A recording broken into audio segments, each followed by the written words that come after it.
मागील वर्षी झालेल्या अतिवृष्टीमध्ये यवतमाळ जिल्ह्याच्या कारेगाव यावली या गावातील शेतकऱ्याचं मोठ्या प्रमाणात नुकसान झालं।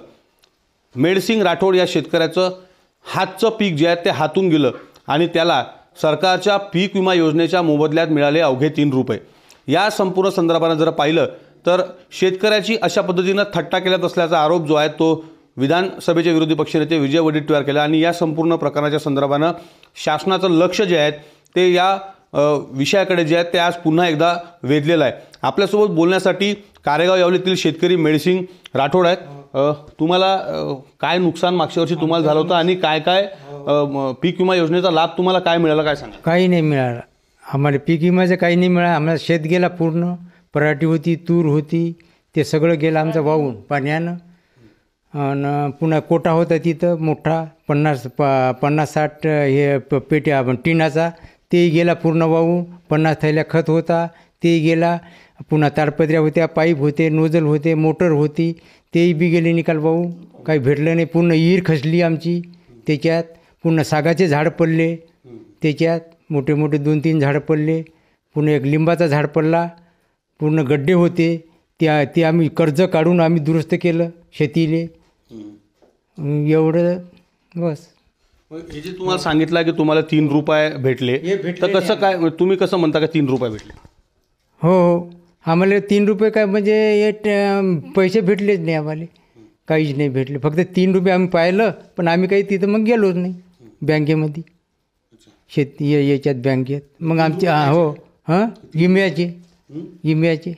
आणि पुन्हा आमचा मुलगा मग बिमार पडला, मग त्याला दवाखान्यात नेलो। मग दवाखान्यातून नाही का मग तिथं ॲडमिट केलं त्याला दवाखान्यात। मग तिथून मग तिथे 2-4 दिवस राहिला, मग तो मेला तिथं जाऊन। ते म्हणजे टेन्शन घेतलं त्यानं बस। तुम्ही हा जो विमा काढला होता हा कधीचा काढला होता आणि तुम्हाला मोबदला विम्याचा किती भेटला? आम्हाला फक्त 3 रुपये समजलं सर। 3 रुपये समजल्यावर आम्ही म्हणजे बँकेमध्ये गेलोही नाही आणि आम्ही ते बघितलंही बी नाही। 3 रुपये म्हटल्यावर त्या 3 रुपयामध्ये एक बिस्किटचा पुडा वगैरे येत नाही, तर आम्हाला 3 रुपये म्हणजे आमची थट्टा केल्यासारखी सरकारने आम्हाला आमची थट्टा केली। आम्हाला आमचं उडवलं, आमचं म्हणजे एकदमच हे केलं सर। तर ते 3 रुपये बघितल्यावर माझा एक मुलगा होता, एवढं शेत गेलं, मुलगा होता, तर मुलानं बिमार पडून तो टेन्शन पाहिजे तो मरून पावला। तो माझा मुलगा 35 वर्षाचा होता, तर ते 35 वर्षांनी ह्या टेन्शन पायी मेलं।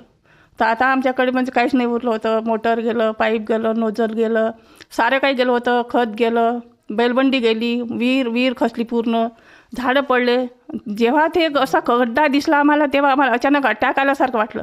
तेव्हा असं वाटलं आम्हाला का आता काय करावं, काय समजा।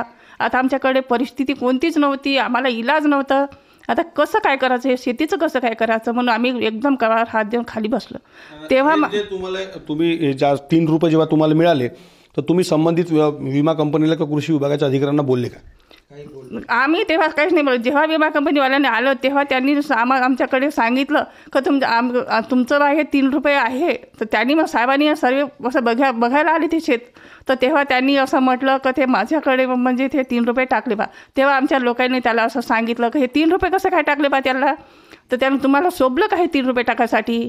3 रुपयाची ते एवढी नुकसान झाली का या कास्तकाराची, असं त्यांनी आम्हाला सांगितलं। तर आम्ही म्हटलं त्याला की ते 3 रुपये सांगितलं तर तुम्ही आमच्या शेतामध्ये पाय ठेवू नका, असं आम्ही त्यांना सांगितलं। निश्चित आपण जर पाहिलं तर यवतमाळ तालुक्यातले कारेगाव यावली या गावातील ही सत्य परिस्थिती आहे आणि मेडसिंग राठोड या शेतकऱ्याच्या खात्यामध्ये पीक विमा योजनेच्या मोबदल्यात जे पाहिलं तर 3 रुपये अवघा मोबदला जो आहे तो या शेतकऱ्याने या ठिकाणी मिळालेला आहे। पुन्हा एकदा या संपूर्ण प्रकरणाकडे विरोधी पक्षनेत्यांनी लक्ष वेधल्यानंतर आता तरी निदान पीक विमा कंपन्याच्या संदर्भानं जी शेतकरी पीक विमा कंपनी शेतकऱ्यांची थट्टा करता ही थांबवली जाईल का आणि या विमा कंपन्यांविरुद्ध काय कारवाई केली जाईल हीच मागणी जी आहे ती या शेतकऱ्यांकडून केली जात आहे। विवेक गावंडे, TV9 मराठी, कारेगाव यावली, यवतमाळ।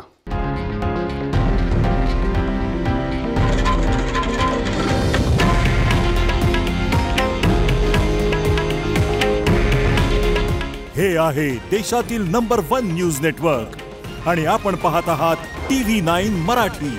काळजी तुमची, हित महाराष्ट्राचं।